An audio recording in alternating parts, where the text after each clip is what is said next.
Assalamualaikum warahmatullahi wabarakatuh. Selamat pagi anak-anak. Bagaimana kabarnya hari ini? Semoga sehat dan tetap patuhi protokol kesehatannya. Untuk pertemuan yang kelima ini akan melanjutkan materi tentang pengaruh perubahan dan interaksi antar negara-negara di ASEAN. Simak videonya sampai habis dan selesai ya anak-anak. Tujuan pembelajaran hari ini ada 5.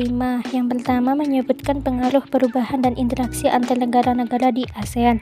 Yang kedua menguraikan perubahan ruang dan interaksi antar ruang akibat faktor alam. Yang ketiga menguraikan pengaruh perkembangan ilmu pengetahuan dan teknologi terhadap perubahan ruang. Yang keempat menjelaskan pengaruh perubahan ruang terhadap kehidupan ekonomi. Yang kelima menjelaskan pengaruh konversi lahan pertanian ke industri terhadap perubahan ruang dan interaksi antar ruang. Yang keenam menyebutkan alasan menjadi konversi lahan pertanian menjadi lahan permukiman dan dampak negatifnya menjadi lahan industri.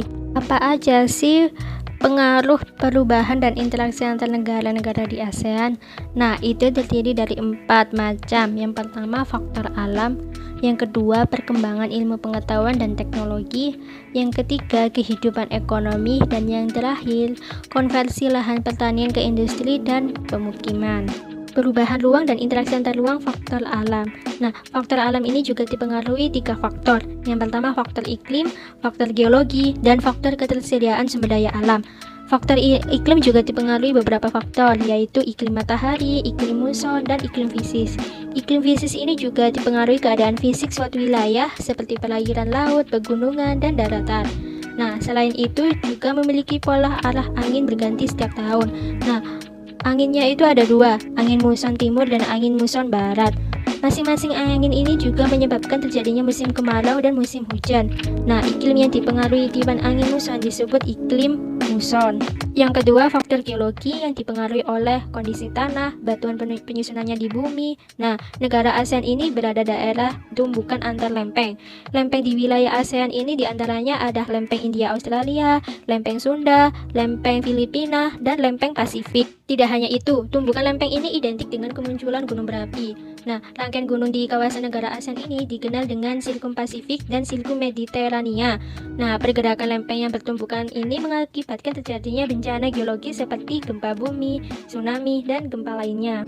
Nah, yang ketiga yaitu faktor ketersediaan sumber daya alam. Setiap negara ASEAN itu memiliki kekayaan sumber daya alam yang sebagai ciri khasnya negara ASEAN sendiri. Selanjutnya, pengaruh perkembangan ilmu teknologi pada perubahan ruang itu terdiri dari 3. Yang pertama teknologi komunikasi, yang kedua teknologi transportasi, dan yang terakhir teknologi produksi. Adanya teknologi komunikasi ini membuat perkembangan menyebarkan kabar, berita, dan informasi itu sangat cepat dan luas. Nah, pertama kali cara berkomunikasi itu diajarkan oleh ibu kepada anaknya, sehingga bahasa yang diajarkan sang ibu kepada anaknya dinamakan bahasa ibu. Nah, bahasa ibu ini beragam bahasa seperti bahasa Indonesia, bahasa Sunda, bahasa Madura, bahkan bahasa Inggris. Nah, yang kedua teknologi transportasi. Untuk teknologi transportasi ini membutuhkan ruang dan tempat sebagai sarana prasarana. Seperti halnya di daerah daratan membutuhkan jalan, terminal, kemudian stasiun, dan lain-lain. Untuk transportasi laut membutuhkan kapal, tempat pemberhentian pelabuhan, dan lain-lain. Nah, untuk transportasi udara membutuhkan pesawat dan tempat pemberhentiannya di bandara. Teknologi transportasi ini membawa perubahan aktivitas manusia terhadap perubahan tata kehidupan. Kemudian teknologi produksi. Teknologi produksi ini membutuhkan sarana dan prasarana yang sangat memadai dan juga membutuhkan lahan yang sangat luas dan biaya yang banyak untuk memproduksi suatu barang sehingga bisa dipasarkan secara luas. Nah, juga membutuhkan waktu yang cepat dan efektif. Selanjutnya, perubahan akibat perkembangan teknologi transportasi dan komunikasi pada 4 bidang. Yang pertama, bidang ekonomi, kedua keamanan, ketiga sosial, dan yang terakhir budaya. Nah, perubahan adanya teknologi transportasi dan komunikasi pada bidang ekonomi membuat barang-barang itu semakin mudah dijangkau. Kemudian yang kedua, nilai barang lokal meningkat seiringnya permintaan mata uang asing. Dan yang terakhir, bertambahnya pendapatan negara dari pajak dan sewa tempat tinggal akibat munculnya aktivitas masyarakat seperti halnya Ramayana, mal, pasar, dan swalayan.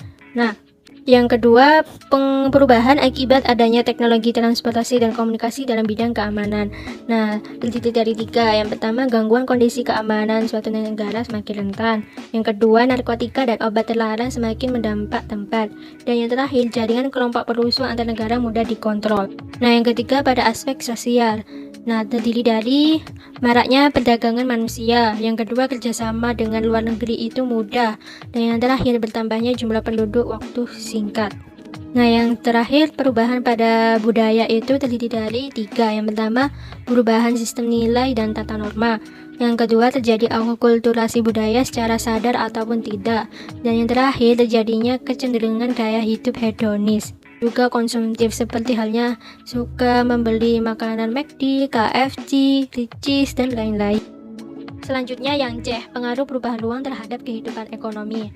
Negara ASEAN sendiri itu membentuk atau menerapkan organisasi AFTA, ASEAN Free Trade Area, yang tujuannya dalam kehidupan internasional itu sebagai kegiatan ekonomi itu lebih luas. Produk dalam negeri itu bisa diekspor ke negara ASEAN tanpa beban pajak. Pilihan produk itu banyak dan beragam. Seperti halnya hasil panen beras di Indonesia bisa diekspor ke negara ASEAN seperti negara Singapura, Malaysia, Thailand, dan lain-lain. Tidak hanya itu, seperti halnya Thailand bisa diekspor ke negara ASEAN di Indonesia, Malaysia, Filipina, dan lain-lain.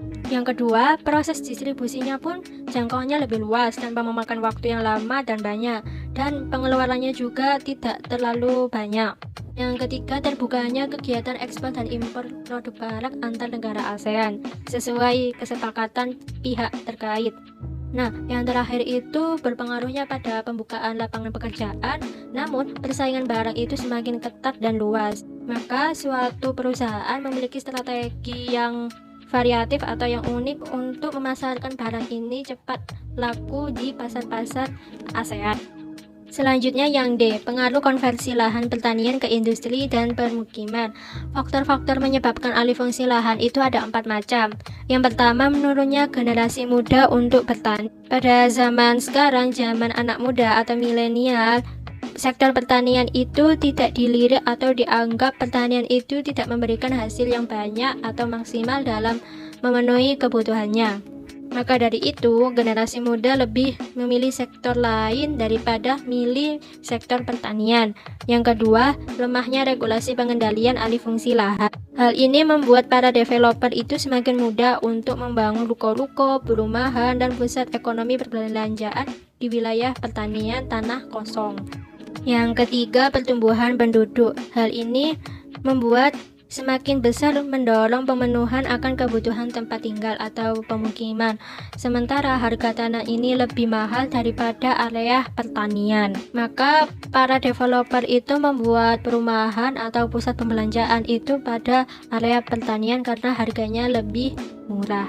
Nah, yang terakhir itu tidak seimbangnya biaya produksi pertanian dan harga jual produk. Nah, proses pertanian ini membutuhkan biaya yang banyak seperti biaya mengolah tanah, biaya tanam, biaya perawat, biaya panen. Belum lagi saat usia panen itu telah tiba, namun harga produk pertanian itu anjlok mungkin disebabkan hama, virus, atau bakteri yang ada di tumbuhan tersebut. Slide selanjutnya yaitu pengaruh konversi lahan pertanian menjadi lahan pemukiman dan lahan industri. Untuk yang pertama, alasannya untuk menjadi lahan industri itu sebagai berikut. Yang pertama, pembangunan industri itu memiliki akses yang lebih mudah. Yang kedua, industri dibangun dekat dengan bahan baku lahan pertanian. Yang ketiga, faktor sosial dan budaya dan hukum waris. Dan yang keempat, pembangunan industri itu lebih memilih lahan yang strategis. Dan yang terakhir, harga lahan pertanian itu relatif lebih murah dibandingkan dengan lahan terbangun atau lahan rumah yang sudah jadi. Terima kasih. Tetap pelajari materi subtema 1 sampai 4 sebagai bahan belajar PTS besok. Sekian dari saya. Wassalamualaikum warahmatullahi wabarakatuh.